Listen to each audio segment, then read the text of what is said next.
નમસ્કાર ધોરણ 11 ના વિદ્યાર્થી મિત્રો, ધ્યાન આપો.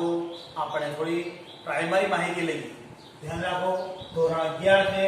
હવે જોડે અંગ્રેજી શબ્દ ધ્યાન રાખો. દરેક વખતે ગુજરાતી મીડિયમના વિદ્યાર્થી છો પણ જોડે જોડે ઇંગ્લિશ વર્ડ્સ ધ્યાન આપતા રહેજો. આગળ જતા ઇંગ્લિશ આવવાનું જ છે, જરૂરી નથી હાલ ગુજરાતી આવડતું છે ચાલશે કમ્પ્લીટ, પણ જોડે ઇંગ્લિશ શબ્દ એમ તો સ્ટાન્ડર્ડ છે, ગણિત છે તો મેથ્સ છે, એ રીતે પ્રાઇમરી માહિતી તો શું કહીશું આપણે, પ્રાઇમરી ઇન્ફોર્મેશન. આ પ્રાથમિક માહિતી છે પ્રાઇમરી, તો પ્રાઇમરી ઇન્ફોર્મેશન એવા શબ્દો તમે ધીરે ધીરે તૈયાર કરતા રહેજો.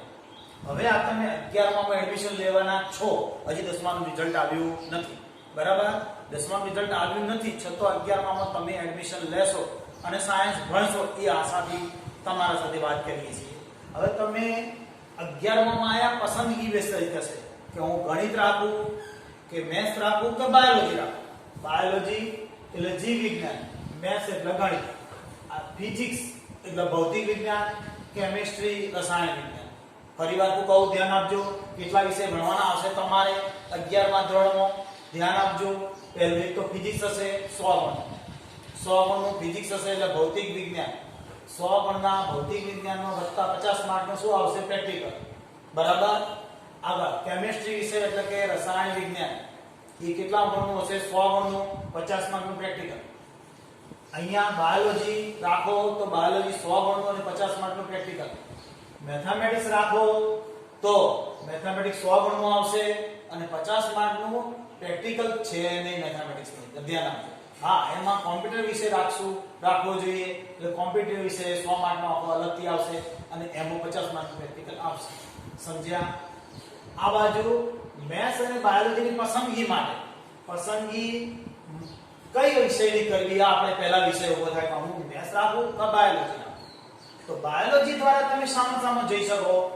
એક તો એમબીબીએસ નો એ સૌથી પ્રચલિત શાખા, બીજું એમબીબીએસ ડોક્ટર પછી બીએચએમએસ એટલે હોમિયોપેથી, બીએચએમએસ હોમિયોપેથી, પછી આયુર્વેદિક છે બીએએમએસ આયુર્વેદિક છે, અને બીડીએસ એટલે કે ડેન્ટલ ડોક્ટર છે.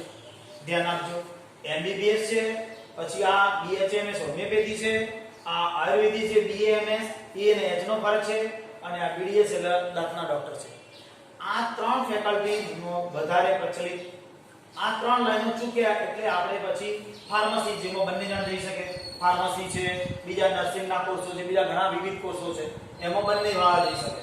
હવે આ 3-4 કોર્સો સિવાય બાકીના બધા જ કોર્સો છે જે બંને જણ જઈ શકે છે. ફાર્મસી છે, બી ફાર્મ છે, એમ ફાર્મ છે, બંને ફેકલ્ટી વાળા જઈ શકે. માત્ર 4 જ કોર્સ છે જેની અંદર માત્ર બાયોલોજી વાળા જઈ શકે છે, ખાસ ધ્યાન આપો. હવે શું થશે તો બાયોલોજી વર્ષ દરમિયાન 11મા ધોરણમાં 3 પરીક્ષા આવશે. પહેલી પરીક્ષા 50 ગુણની, બીજી પરીક્ષા 50 ગુણની, ત્રીજી પરીક્ષા 80 ગુણની અને 20 આંતરિક ગુણ જેને મૌખિક કહેવામાં આવે છે. પહેલી પરીક્ષા જે મોટા ભાગે દિવાળી થી નોરતાના ગાળાની અંદર થતી હોય છે.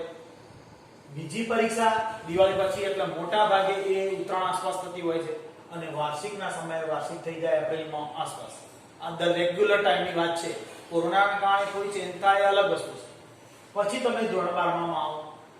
હવે ધોરણ 12માં શું થાય તો શાળાકીય પરીક્ષાઓ થઈ જાય, 3 શાળાકીય પરીક્ષા થઈ જાય. એટલે કે પહેલી પરીક્ષા, બીજી પરીક્ષા, ત્રીજી પરીક્ષા, એ 100 ગુણની જ આવે, બરાબર છે? બોર્ડ 100 ગુણની લેશે પરીક્ષા તમારી. હવે જે લોકો બાયોલોજી પસંદ કરે છે એમના માટે આ બોર્ડનું રિઝલ્ટ 50% જરૂરી છે. સામનો નીટની એક્ઝામ માટે, નીટની એક્ઝામમાં 50% આયા હોય તો જ તમને બોર્ડની એક્ઝામમાં 50% ગુણ આયા હશે તો જ તમને નીટ આપવામાં આવશે. ધ્યાન આપજો. હા, તમે પાસ થઈ ગયા છો, 50% નીચે હશે, નીટ આપી દેશો તો પણ આ કોર્સની અંદર વેલિડ ગણાશો નહીં. એટલે તમારે પહેલેથી જ મગજમાં ધ્યાન રાખવાનું કે ઘણી વખત આ વખતે તમે ઘણા બધા વિદ્યાર્થી હશે કે જે બોર્ડની અંદર એક્ઝામમાં નહીં લાવે, નીટમાં લાવશે તો પણ તમને આ એડમિશન માટે, આના એડમિશન માટે ક્વોલિફાયર નહીં ગણાવે. એટલે ફરજિયાત નીટની અંદર 50 એટલે ફરજિયાત સ્કૂલની લેવલની પરીક્ષા, બોર્ડની પરીક્ષામાં 50% લાવવા જરૂરી છે. હવે નીટની એક્ઝામ કેટલા માર્કની? તો નીટની 720 ગુણની પરીક્ષા આવશે તમારી. એ 720 ગુણની પરીક્ષામાં ફિઝિક્સ, ફિઝિક્સ પી એટલે ફિઝિક્સ છે એટલે ભૌતિક વિજ્ઞાન 45 પ્રશ્નો હશે, કેમિસ્ટ્રીના 45 પ્રશ્નો હશે અને બાયોલોજીના 90 પ્રશ્નો હશે. એક પ્રશ્નના ગુણ હશે 4 એટલે 720 માર્કનું પેપર લાવશે. બરાબર, 720 માર્કનું પેપર આવશે.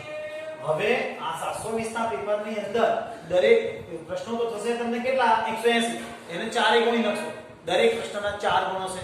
દરેક પ્રશ્ન કેટલા ગુણ હશે? 4 ગુણ.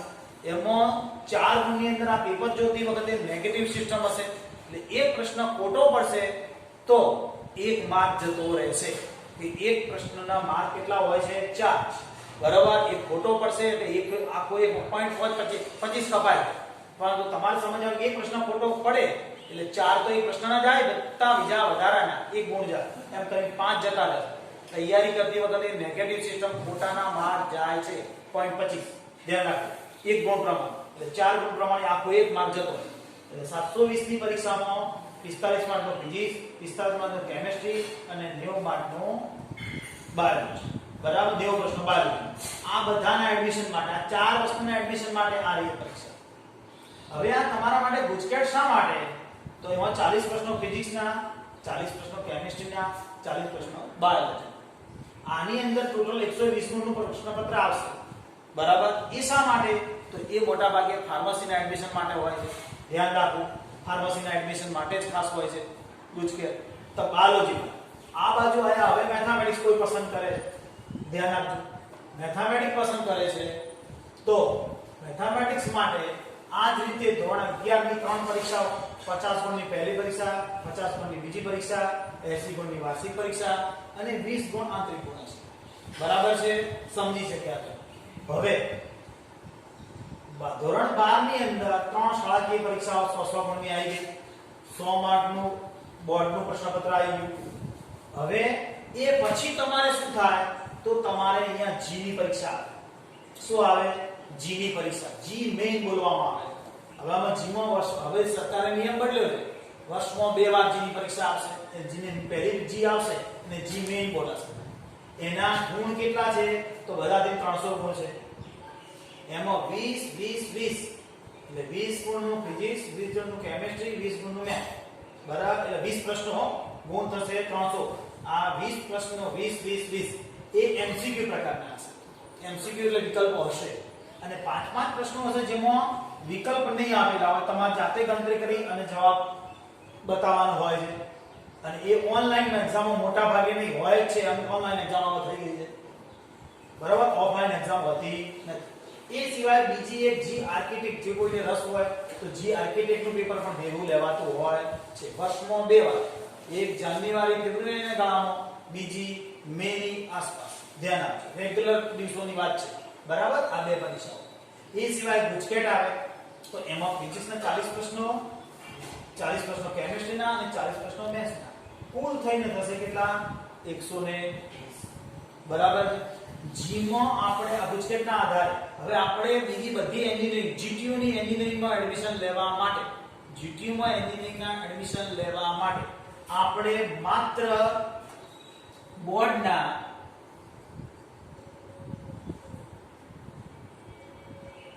60% ગુણ અને ગુજકેટના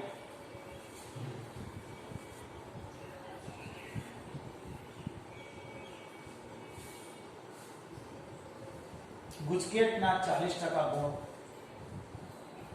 એના આધારે મેરિટ બને છે અને એડમિશન મળે છે.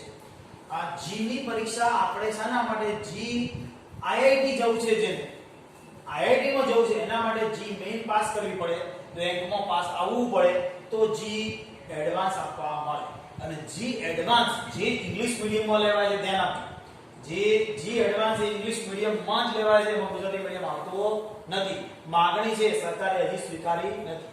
જી એડવાન્સ ની પરીક્ષા માત્ર ઇંગ્લિશમાં આવે છે, એટલે એ પરીક્ષા માં પાસ કરીએ તો આપણે આઈઆઈટી જવા મળે.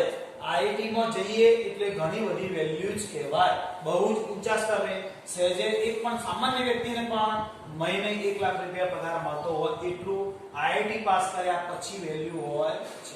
કેટલા ઊંચા પેકેજો મળતા હોય, ઓછામાં ઓછું એના માટે આપણે નજીકમાં તપાસ કરવું હોય તો આપણે ક્યાં તો પાલનપુરના પ્રણામ મિસ્ત્રી જેને હાલ 6 કરોડનું પેકેજ છે. એ સિવાય એક વિદ્યાર્થી છે જાની કરી છે, જાની નામ મને યાદ નથી પણ એ પણ ગયેલો છે જાપાની કંપની એને બુક કર્યો છે. એવા સારા સારા પેકેજો મળતા હોય છે. હવે અહીંયા ત્રણ તમને કીધા કોર્સ, આ રહે 4 કોર્સ છે. તો અહીંયા મેથ્સમાં કયા કોર્સમાં જવાય તો સિવિલ એન્જિનિયરિંગ. હવે સિવિલ એન્જિનિયરિંગ એટલે રોડ ખાતાના કામ થતા હોય એ એકંદરે કન્સ્ટ્રક્શનના સરકારી કામના, એટલે એમાં 12મી પરીક્ષાઓ જે સ્પર્ધાત્મક પરીક્ષા હોય એ ખાસ એમાં આ વિદ્યાર્થીઓને ઘણું કામ આવે છે. એની સ્પર્ધાત્મક પરીક્ષા થાય છે અને વધુ પડતી સરકારી ખાતાની અંદર સિવિલ એન્જિનિયરિંગની વધુ જરૂર પડે છે. કોઈ મિકેનિક એન્જિનિયરિંગ, તો મિકેનિક એન્જિનિયરિંગ એટલે કોઈ પણ ફેક્ટરીમાં હોય મશીન હોય એટલે મિકેનિક એન્જિનિયરની જરૂર પડે છે. એ મિકેનિક એન્જિનિયર છે. ઇલેક્ટ્રિક એન્જિનિયરિંગ, આજના જમાનામાં ઇલેક્ટ્રિક એટલે કે આ જીબી ની અંદર મોટું એ સિવાય કોઈ પણ ઇલેક્ટ્રિકનું ઉત્પાદન ઇલેક્ટ્રિકની વાત હોય તો ઇલેક્ટ્રિક એન્જિનિયરિંગ કામ આવે. એટલે ઇલેક્ટ્રિકના બધા ભાગની અંદર ઇલેક્ટ્રિકમાં જેટલા પણ ઇલેક્ટ્રિકની અંદર મોટા ભાગે જીબી માં સમાવેશ થાય છે. પ્રાઇવેટ જે કોઈ વીજળીનું ઉત્પાદન કરતું હોય ત્યાં પણ એનો મોકો મળી જાય. કેમિકલ એન્જિનિયરિંગ, તો કેમિકલો બનાવતા હોય છે મોટી ભાગની કંપનીઓ, મોટી સારી રિલાયન્સ, નિરમા એ બધી કંપનીઓ કેમિકલ બનાવતા હોય છે. એ કેમિકલ જ બનતું હોય તો કેમિકલ એન્જિનિયરની જરૂર પડે. હાલ સૌથી વધુ ચાલતી કેમિકલ એન્જિનિયરિંગ લાઈન છે. એ સિવાયના બીજો કોર્સ છે IT, information and technology. Information technology વ્યક્તિએ ઓફિસમાં બેઠા એસી ઓફિસમાં બેસીને કામ કરવાનું હોય છે. એ ટાઈપનો કોર્સ છે જેમાં બહેનોને પણ ખાસ લાભ મળતો હોય છે, કારણ કે બીજી કોઈ પ્રવૃત્તિમાં છોકરાઓ વધારે જોડાયેલા, આઈટી ની અંદર છોકરીઓનું પ્રમાણ વધારે હોય. કેમ કે એમના માટે એન્જિનિયરિંગના બીજા કોર્સ કરતા વધુ સેફ સાઈડ પર બરાબર. એ સિવાય આઈસી, ઇન્સ્ટ્રુમેન્ટ કંટ્રોલરનો કોર્સ છે. ઇન્સ્ટ્રુમેન્ટ કંટ્રોલરનો કોર્સ એટલે મોટી કંપની હોય તેમાં જે સાધનો હોય એને કંટ્રોલ કરવા માટે આ ઇન્સ્ટ્રુમેન્ટ કંટ્રોલરનો કોર્સ આઈસી કહેવાય. ઈસી, ઇલેક્ટ્રોનિક એન્ડ કમ્યુનિકેશનનો કોર્સ છે. ઇલેક્ટ્રોનિક એન્ડ કમ્યુનિકેશનનો કોર્સ છે, ઘણો સારો ચાલતો કોર્સ છે. ઓટોમોબાઈલ છે. ઓટોમોબાઈલ એટલે કયા તો બધા વ્હીકલો માટે, વ્હીકલો જે બનાવે છે કંપનીમાં, દરેક કંપનીમાં ઓટોમોબાઈલ એન્જિનની જરૂર પડે છે. બરાબર, બનાવતા હોય ત્યાં જરૂર પડે, વત્તા જે એજન્સી હોય બધી જગ્યાએ જરૂર પડે. એરોનોટિકલ એટલે શું તો એરોનોટિકલ એટલે વિમાન જે બનાવવા એ કંપની અંદર તમે જે વિમાનો બધા વિમાન, હેલિકોપ્ટર એ બધા બનાવતા હોય તે એરોનોટિકલ કહેવાય. એમાં પણ તમે જઈશું. એ સિવાય જાણવાની ઘણી બધી એન્જિનિયરિંગની શાખાઓ છે. તમને અનુકૂળ હોય એ પસંદ કરી શકાય. બાયોલોજી આપણને શોખ છે. બાયોલોજી કોને રાખવું એ ખાસ પ્રશ્ન. તો બાયોલોજીમાં જેના અક્ષર સારા છે, અક્ષર એ ખાસ જરૂરી મહત્વનું. અક્ષર સારા અને આકૃતિ સારી, આ બે વ્યક્તિ 100% બાયોલોજીમાં ચાલશે જ. બાયોલોજીની અંદર મોટા ભાગે આપણે કેમ કે લોકો ઓછું જાય છે, અત્યારે તો જો કે પ્રવાહ વધારે છે, પણ બાયોલોજીના ન પસંદ કરવાનું અમારી દ્રષ્ટિમાં કારણ એક જ હોય છે કે છોકરાની અંદર ટકાવારી ખૂબ ઓછી જોઈતી હોય છે, સીટો ઓછી છે. બાયોલોજીની અંદર માત્ર મારા અંદાજ પ્રમાણે 100% નથી કહેતો પણ લગભગ એટલી 7800 સીટો છે.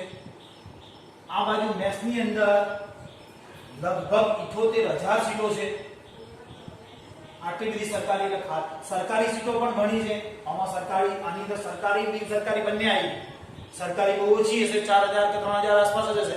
આમાં સરકારી લગભગ 10000, 10 થી 15000 હશે. બરાબર. સરકારી અને બિન સરકારી એ બહુ મહત્વનું. સરકારીમાં ફી બહુ ઓછી હોય, બંને જગ્યાએ સરકારી ફી ઓછી. બરાબર. હવે તમને એ વાત રહી કે ભાઈ મેથ્સમાં બેકારી છે. બેકારી નથી. જેને કામ કરવું છે, સારા માર્ક લાવે છે, એવરેજ વિદ્યાર્થી, સમજશક્તિ વાળો ચાલશે એમાં સમજશક્તિ ચાલે. બીજું, મેથેમેટિક્સના ચેનલ, હું મેથેમેટિક્સ શિક્ષક છું, તમને એમ લાગશે કે મેથેમેટિક્સનું કેમ વધારે કહી રહ્યા છે. તો મેથેમેટિક્સનું કારણ એક જ છે, આ ફિઝિક્સની અંદર કેટલા ટકા તો 50% ગણિત આવશે. 50% ગણિત, ફિઝિક્સનું પેપર જોશો, ચોપડી જોશો તો 50% મેથ્સ આવશે. હું ચલાવીશ ત્યારે પણ બોલતો રહીશ ભાઈ આ ફિઝિક્સનું કોણ આવે. અત્યારે સ્ટાર્ટિંગમાં હું ચલાવીશ એટલે બંનેનું કોમન ચાલશે. એટલે બંનેમાં કોણ આવશે, ફિઝિક્સમાં કોણ આવશે, કેમિસ્ટ્રીમાં પણ કોણ આવશે. કેમિસ્ટ્રી અંદર લગભગ 20% મેથ્સ આવે. દાખલા ગણવાના આવે, તમે જૂના વિદ્યાર્થી પૂછી શકશો, કોઈ પણ જૂના વિદ્યાર્થીનો અનુભવ લે તો ફિઝિક્સમાં કેટલા ટકા તો 50% જેવું મેથ્સ, 50 થી 60%, ઓછામાં ઓછું 50% કહો. બધા દાખલા ગણવાની અંદર કોમ આવશે, દાખલા ગણવામાં કોમ આવશે. બરાબર. અને આ તો છે બાયોલોજી વાળા રાખવા માટે સારા અક્ષર, સારી આકૃતિ તો અવશ્ય બાયોલોજી રાખો, ટકાવારી ઊંચી આવે તો અવશ્ય બાયોલોજી રાખો, સારો કોર્સ છે MBBS. બાકી આ બધા કોર્સની અંદર તમારા પોતાની પસંદગીનો વિષય છે, બરાબર છે. હવે આપણે શું કરીશું તો બંનેને કામ આવે, ફિઝિક્સમાં કામ આવે અને મેથ્સમાં કામ આવે. બધા બાયોલોજી વાળા છોકરાઓને પણ ફિઝિક્સમાં કામ આવશે અને કેમિસ્ટ્રીમાં કામ આવશે. એવી પ્રાઇમરી માહિતી ચેપ્ટર હજી ચાલુ કરતો નથી. 2-3 દિવસ સુધી લગભગ આપણે ચાલશે પ્રાઇમરી માહિતી. જૂનું ચાલી ગયું હોય, પોઈન્ટ ટુ પોઈન્ટ જૂનું ચાલી ગયું હોય 10મા ધોરણ સુધી. બીજું એક 10મામાં તમે સાઇન કોસના દાખલા આવતા તો બે જ આવશે. સાઇન કોસના ચક્ર અઘરું પડે એના કારણે તમે મેથ્સ છોડી દો. ધ્યાન આપો ખાસ કરો. તો તમે 10માની અંદર આ વાઇબ્રન્ટની રાજુભાઈ પંડ્યાની ચેનલ 10મા ધોરણની આવે જ છે, એના ઉપર ધ્યાનપૂર્વક સાઇન કોસના દાખલા જોજો, બધા જ આવડી જશે. ધ્યાનપૂર્વક અભ્યાસ કરજો, એક દાખલો આવડશે ગેરંટી દીધો. ત્યાંથી જોશો એટલે તમને ખબર પડશે મેથ્સ પદ્ધતિનો આવું દૂર થઈ જશે. મેથ્સનું પેપર અઘરું જ આવે છે, આગળ અઘરું આવશે, અઘરું હશે તો આગળ ભણેલું કામ આવશે. એટલે મેથ્સની અંદર ધ્યાન આપજો, બહુ ધ્યાન આપશો તો 100% સરળતાથી મેથ્સ આવડશે. અમે અત્યારે ચલાવીશું વાઇબ્રન્ટની અંદર કે અમે ચેનલ ઉપર ચલાવીશ, પોઈન્ટ ટુ પોઈન્ટ બધું જ તમને સમજણ પડી છે એ રીતે. પેલું તો મોઢે હશે એ વખત તમે તરત મને પૂછી શકશો. તમામ ઉદાહરણો, તમામ દાખલા ચલાવવામાં આવશે એ મારી ગેરંટી છે. તમે જોઈ શકશો, પૂછી શકો છો. લગાતાર વ્યવસ્થિત ચલાવવામાં આવશે. મેથ્સ નહીં આવડે એવું બનશે જ નહીં, સિવાય કે તમારું ધ્યાન ના હોય, સમજ શક્તિ ના હોય. હવે આપણે શું ચાલુ કરીશું તો બંનેને કોમન સમજણ પડે એવી માહિતી જરા લઈએ. સૌથી પહેલા આપણે પ્રાઇમરી શરૂઆત કરીએ છીએ. સૌથી પહેલી જે સંખ્યાઓ આપણે તો સૌથી પહેલું આપણે યુગ્મ સંખ્યાઓ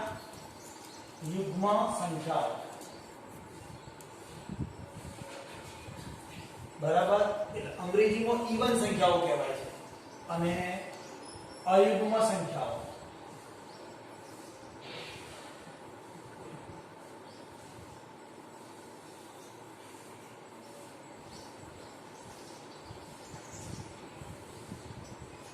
બરાબર.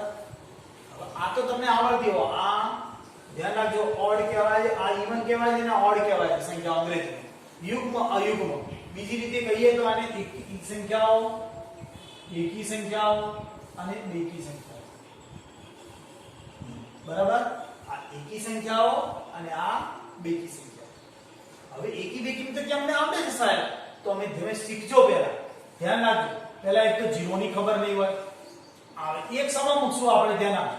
તો એક ધ્યાન આપજો કે આ એક અયુગ્મ સંખ્યા એટલે એકી સંખ્યા મૂકી તો બે સમા મુકાય બેકી.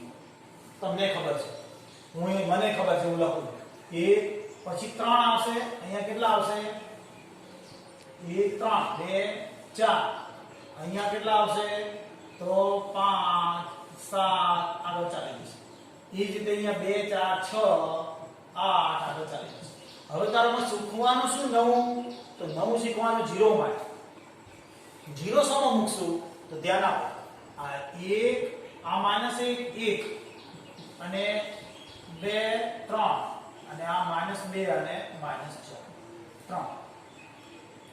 આ આપણે સંખ્યા રેખા ઉપરની સંખ્યાઓ આપણને ખબર છે, બરાબર છે ને? તો આ સંખ્યાને આપણે શું લઈએ છીએ? એકી સંખ્યા. આ સંખ્યાને શું લઈએ છીએ? એકી સંખ્યા. આ સંખ્યા બેકી આવી, બરાબર. અને આ સંખ્યા ફરીવાર કી એકી આવી. તો આ સંખ્યા 0 ને બેકી સંખ્યામાં લેવામાં આવે. ધ્યાન રાખજો, 0 ને સરળ ગણવામાં આવે છે યુગ્મ સંખ્યામાં. આ મહત્વનું શીખવાનું હતું મારે, એ તમને શીખવ્યું. બંને સાઈડના કામ આવશે. ધ્યાન રાખજો બાયોલોજી વાળા મિત્રો કે મેથ્સ વાળા જે પણ મિત્રો ધ્યાન રાખજો. એકી સંખ્યાઓ આ બધી અમે તમે જાણતા હતા. નવું મેં શું શીખવાડ્યું? તો આ 0 એ યુગ્મમાં લેવામાં આવે છે, બેકી સંખ્યામાં 0 ને ગણવામાં આવે છે. પછી માઈનસ ચાલુ થાય. માઈનસ વાળું આપણે શીખ્યા નથી તો માઈનસ, આ બધા માઈનસ સંખ્યાઓ -1 -3 -5 -7 એટલે માઈનસ સંખ્યાઓ બધી આમાં આવે છે. એ આપણને નોલેજ નહોતું. એટલે ધીરે ધીરે આ બાજુ કઈ આવશે? તો -2 -4 -6 આગળ અનંત સુધી આવે. બરાબર સમજ્યા છો? મેઇન માર્ક શીખવાડવાનું 0 નું અને ઋણ શીખવાનું હતું. બાકી તમે જૂનું જાણતા એકી બેકી શીખી લીધા.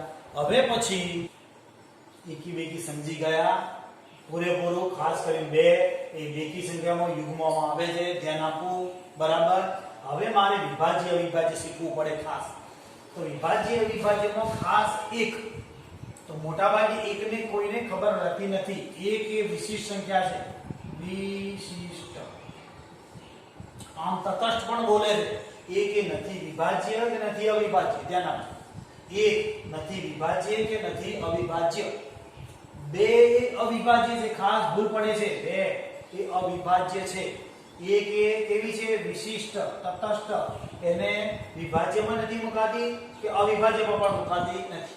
બે અવિભાજ્ય છે, ધ્યાન રાખજો. પછી ત્રણ અવિભાજ્ય.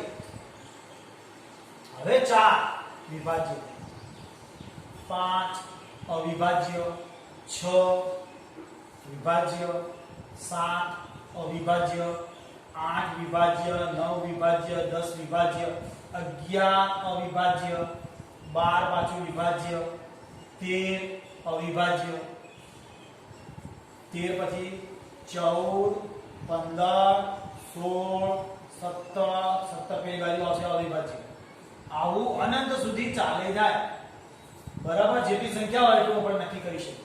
તો ખબર છે કે પડે સાહેબ અવિભાજ્ય અવિભાજ્ય આમાં તો એક છોડીને એક ખબર પડી જતી કે સરખા બે વડે ભાગી શક્યા તો માત્ર 0 નું ધ્યાન રાખવું પડે, બાકી બધી બેકી સંખ્યાઓ. અને આમાં એક એક છોડ તો એકી સંખ્યાઓ ન ભગાય. તો આમાં કેવી રીતે ખબર પડશે? તો આપણે સાદું સિમ્પલ ઘડિયામાં વિચારવાનું.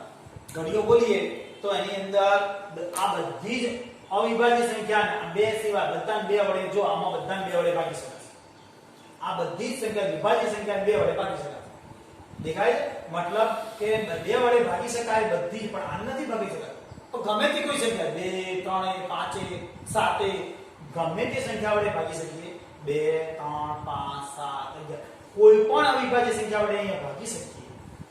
કોઈ પણ અવિભાજ્ય 2 વડે ભાગીએ, 3 વડે ભાગીએ, 5 વડે ભાગીએ, 7 વડે ભાગીએ, 11 તો એ બધી જ વિભાજ્ય સંખ્યાઓ. બરાબર. શોર્ટમાં પોતે સંખ્યા પોતે, બરાબર, પોતે સિવાયની કોઈ પણ સંખ્યા, પોતાના સિવાય એક વડે તો બધાને ભગાય છે.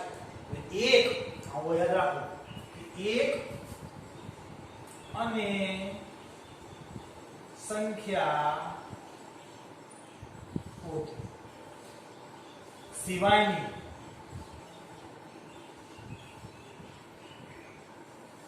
એક અને સંખ્યા પોતે, આ એક અને સંખ્યા પોતે સિવાય કોઈ પણ સંખ્યા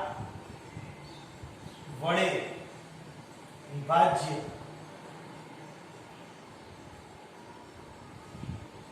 વડે નિશેષ ભાગી શકાતી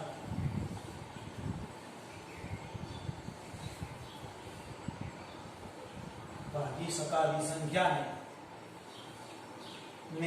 વિભાજ્ય સંખ્યા કહેવાય.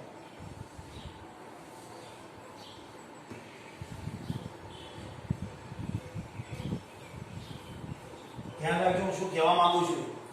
એક આ દરેક આ તમામ સંખ્યાઓ જો એક વડે ભાગી શકાય અને પોતાના વડે પણ ભાગી શકાય છે. દરેકને પોતે પોતાના વડે ભાગી શકાય. એના સિવાયની જો આને એકે અને ચારે તો ભગાય છે, પણ એના સિવાય બે વડે ભગાય છે. એ જ રીતે આને એકે અને 6 તો ભગાશે, પણ એ સિવાયની કોઈ સંખ્યા તો બે ભગાય, વધારાનું ત્રણેય ભગાય, માટે વિભાજ્ય. 8 છે, કેટલા વડે ભગાય? એક ના આડે તો ભગાય, એક અને સંખ્યા પોતે એના સિવાયની કોઈ સંખ્યા એટલે બે ભગાય, ચારે ભગાય. આને પણ કેટલા? એક ને 9 ભગાશે, એ સિવાય ત્રણેય ભગાશે, માટે વિભાજ્ય. અવિભાજ્ય આ સંખ્યાઓ છે અનંત સ્વરૂપે. એ આપણે હવે યાદ રાખી લેવી. ગમે ત્યારે પૂછે કે ભાઈ શરૂઆતની ત્રણ અવિભાજ્ય સંખ્યા, આપણને 3 યાદ આવવી જોઈએ. પછી સૌથી નાની અવિભાજ્ય સંખ્યા તો 2 યાદ આવવી જોઈએ. 12મી પરીક્ષામાં ખાસ આવા પ્રશ્નો પૂછી શકાય કે સૌથી નાની અવિભાજ્ય સંખ્યા કઈ? તો 2. સૌથી નાની વિભાજ્ય સંખ્યા કઈ? તો 4. આ પૂછાય છે, ધ્યાન આપજો. બરાબર. 12મી પરીક્ષામાં એટલું નહીં, ત્યારબાદ ભણ્યા એટલે પૂરું નથી થયું. 12મી સરકારી જે પરીક્ષાઓ આપણે નોકરી લેવા માટે એ બધી પરીક્ષાઓમાં આવું બધું પૂછાય. પછી એક એવી વિશેષ સંખ્યા એટલે વિભાજ્ય અવિભાજ્ય. એ સિવાય એક તટસ્થ ગુણાકાર માટેનો તટસ્થ ઘટક કયો? ગુણાકારનો તટસ્થ ઘટક. ગુણાકાર નો તટસ્થ ઘટક બરાબર 1. કયા ધોરણમાં ભણતા હતો? ત્રીજા ચોથામાં છે, પણ ઘણી વાર ભૂલી જવાય. ગુણાકારનો તટસ્થ ઘટક 1, સરવાળાનો તટસ્થ ઘટક, સરવાળા તટસ્થ ઘટક બરાબર 0. બરાબર. આનો મતલબ શું થાય કે ગુણાંક કોઈ પણ સંખ્યાનો ગુણો તો એ સંખ્યા પોતે પોતે આવશે. બે ને ગમે તે સંખ્યાનો ગુણો તો એ પોતે પોતે, એટલે એક વડે ગુણવાથી કોઈ ફરક પડતો નથી સંખ્યાને. અને સરવાળામાં ગમે તે સંખ્યા 0 ઉમેરવાથી કોઈ ફરક પડતો નથી એમ કહેવામાં આવે. અને આ વિશિષ્ટ એટલે ન તો વિભાજ્યમાં ન તો અવિભાજ્યમાં. આટલું પોઈન્ટ પૂરો થઈ ગયો છે. હવે આગળ નથી લેતા, આવતીકાલે લઈશું.